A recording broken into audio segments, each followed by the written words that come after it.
Howdy folks, AJ coming at you again, your resident vintage gamer, and I thought that I would take some time to address the SimCity reboot.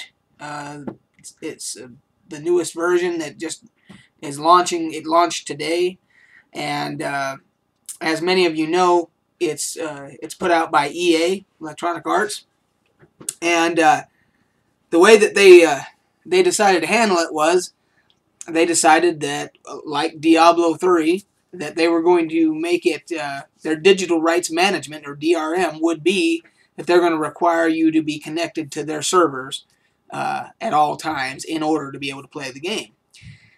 It's a single-player game. It's not an MMO.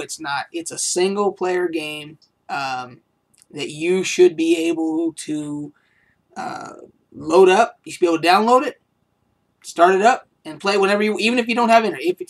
If your internet goes down, if you have Comcast and in the area that you live, all of a sudden your internet's down for half a day because they had a backhoe that tore up a line and your internet's out, and so you can't stream Netflix to watch a movie or something. So you go to your computer and you think, oh well, wow, I think I'll just play some SimCity. You can't, because you got to be online, connected to their servers at all times for a single-player game that you paid $60 for. Now, I didn't buy the game. I didn't buy the game specifically because of that. I have a library, and I mean, when I say library, I mean I've got a huge library of games that a lot of them are single-player. Most of them are single-player games. I've got games from the 90s that all of a sudden I get an itch to play it. I see something that makes me nostalgic about it, whatever the case may be, and I'll load it back up, and boom, I'll start playing it. Now, here's the problem with this new version of SimCity. Like someone said, I was reading online on some of the reviews, somebody said 3 or 4 years down the line, they decide to, EA decides that it's not making them any money, and they decide to kill the servers because it's costing them money to support the servers. You now have a game that you paid for that's completely worthless. It's a coaster. And of course, if you downloaded it, well, you spent $60 and you don't even have a coaster. You got nothing. You don't even have a shiny coaster to set your drink on because you got nothing. Because you can't play it. And you got no box. You got no fancy art on a box to look at. You got nothing. So that's why, excuse me, I'm fighting a cold. So I apologize for coughing, but I couldn't help it. So that's my thoughts on the whole DRM. Now, in addition to the fact that you got to be online and everything else, the launch has gone so poorly. People were complaining not only could they not get on to play because they had to be connected to play, they couldn't even download it because the servers were overloaded.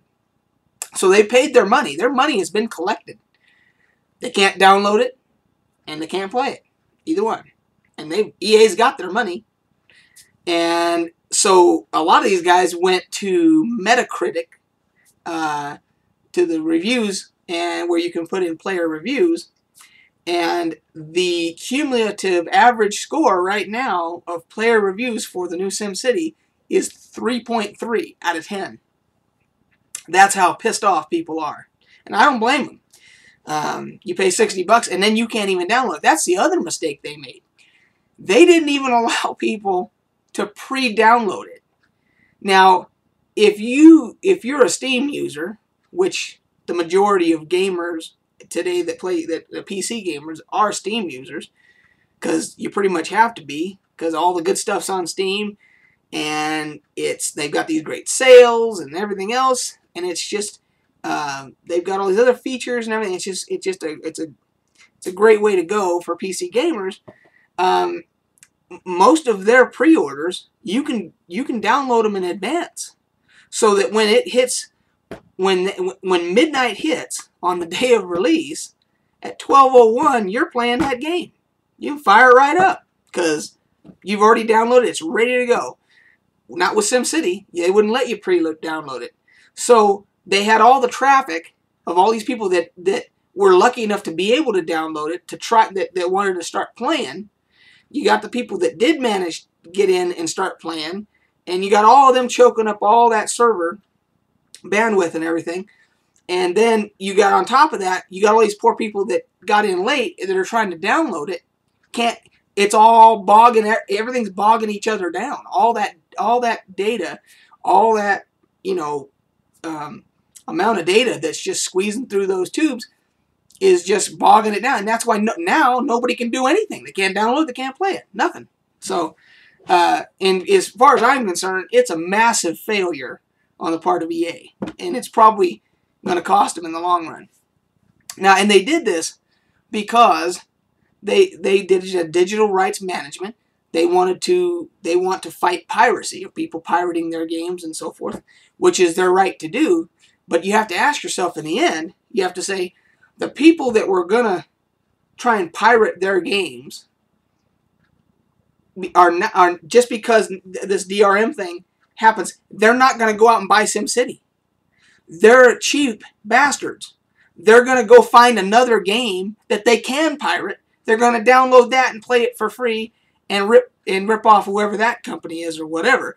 They're still not going to say, "Oh well, EA, they got me. They bettered me. They got the best of me. I can't steal it. I guess I'll just fork out the $60." They're not going to do that. There might be a handful of people that are, they're so addicted to the old SimCities and that was their favorite game. They might, say, "Oh, I'm going to fork out the $60 because I can't download it I can't torrent it. So yeah, I'm going to pay the $60." 90% are going to just go find another game that they can pirate because they're cheap bastards and they don't want to pay the money anyway. So I think that the people that are on the fence like me, who go to Metacritic and see that it's got a 3.3 rating from people that play it, that bought it, put out their money and are playing it, and are completely frustrated and everything else, they're not getting my $60. Now, if I'd have went on there and those reviews were saying, "Hey, fantastic, smooth launch, was able to download it, was able to get in, been playing it, it's a freaking blast," they'd probably already have my $60. But not now. No way. There's way too many other games for me that I can pay my $60. I might buy Tomb Raider. There's all kinds of stuff out there that sorry guys, I think you blew it. So, from this vintage gamer who's, I feel like I'm qualified in my, say 35 years of gaming to say that I have a voice and I think that it's worth something. So, anyway, that's just my thoughts on that.